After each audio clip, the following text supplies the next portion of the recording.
Ngayon, balik po tayo rito sa betrayal of public trust. Saan ka nakakita? 'Di ba yung katangian natin ng na-betray? Pag na-betray yung public trust, ang kahulugan po niyan, sa aking palagay, kasi wala pong nakalagay talaga sa Constitution at sa mga batas eh. Very broad eh. Kaya mag-interpret niyan itong matatalino nating judges, senator judges.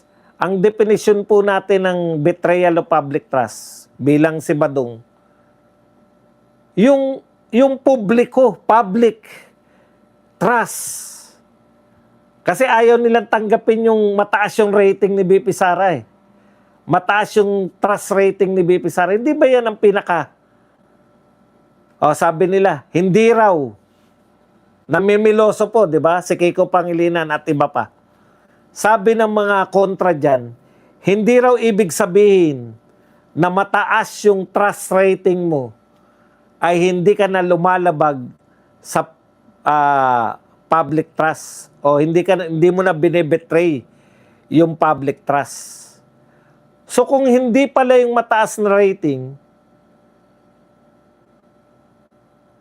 ibig sabihin, pag negative yung rating mo, wala ka paling public, hindi mo pa rin binibetray yung public trust. Hindi ba mas mababa ang public trust o ang rating mo sa trust rating, mas mababa ka sa trust rating kung negative ka sa trust rating, hindi ba mas angkop yun na sabihin na ikaw ay walang public trust? Paano niyo ipapaliwanag na yung pinakamataas ang trust rating, yun ang nag-betray ng public trust? Kailan? Saan? Kailan at saan nagpunta si BP Sara? Dito man sa parte ng Pilipinas o sa ibang bansa. Kailan at saan siya minura? Sinabihan ng kung ano-ano. Sinisingil ng korupsyon. Kailan at saan? Si BP Sara, kahit saan magpunta, dinudumog ng tao. Walang nagsasabi na, o pumalakpak tayo ha, pumalakpak tayo. Pag dumaan ng pumalakpak tayo. Ako sa akin, yun ang meaning. Wala ka ng public trust. Na-betray mo yun. Kung kada punta mo sa ibang lugar, ibang pangalan yung sinisigaw ng mga tao.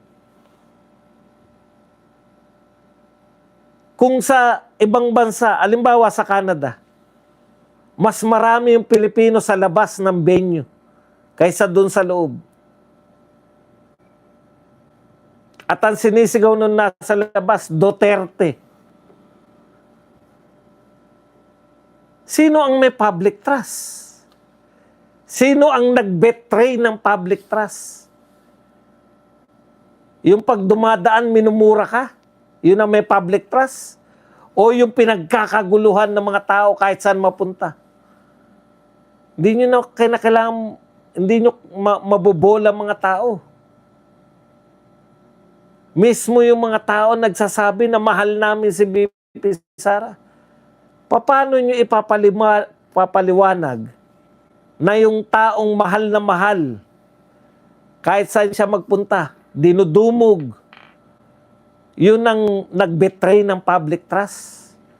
Anong uri ng paliwanag yan, Kiko Pangilinan? Yan ang mga paliwanag ng mga taong ang nagsasabi na hindi raw totoo na hindi mapaparusahan yung mga batang namaril. Naparusahan ba? Yan ang mga paliwanag ni Kiko Pangilinan. Utuan lang. Uto.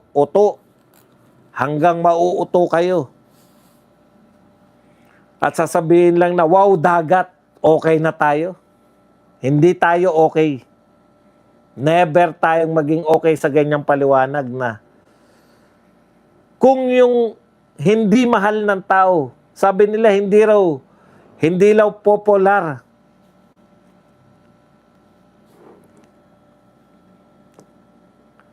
Ano yung mga pamimiloso po nila? Sabi ng isa, kung ibig sabihin, pag popular ka pala, pwede ka nang gumawa ng krimen. Di ba? Sabi, si Matibag yata nagsabi nun. Hindi po ibig sabihin na popular ka, ibig ba sabihin, pag popular ka na, pwede ka, libre ka nang gumawa ng krimen? Sino po may sabi nun? Kaya ka nga naging popular dahil wala kang ginagawang krimen. Hindi ka magnanakaw. Hindi ka korap. Mahal ka ng tao.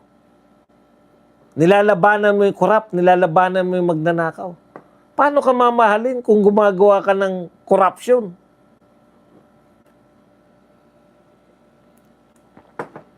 Ang problema sa mga kalaban ng mga Duterte,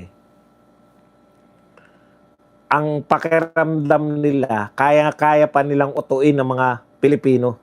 Hindi nyo na po kayang utuin ng mga Pilipino. Matagal nyo na pong hindi na uuto. Tingnan po ninyo, mas hater ka sa Duterte, mas malayo ka sa rating. Ang aga nagdeklara ni Risa Hontiveros, ang aga niya sinasabi na pagsasamahin niya yung mga oposisyon, isasama niya rito sa Marcos forces. O hindi, si Trillanes yung nagsasabi. Kinakampanya siya ni Trillanes, siya mismo nangangampanya. Bakit 0.01? Precisely. Dahil kayong dalawa ni Trillanes, nagsanib pa kayo para ikampanya yung presidency mo. Kinamumuhian kayo, kaya 0.01 ka. Tinalo ka pa ni Torre. At least si Torre 0.1. Si Magalong 0.1.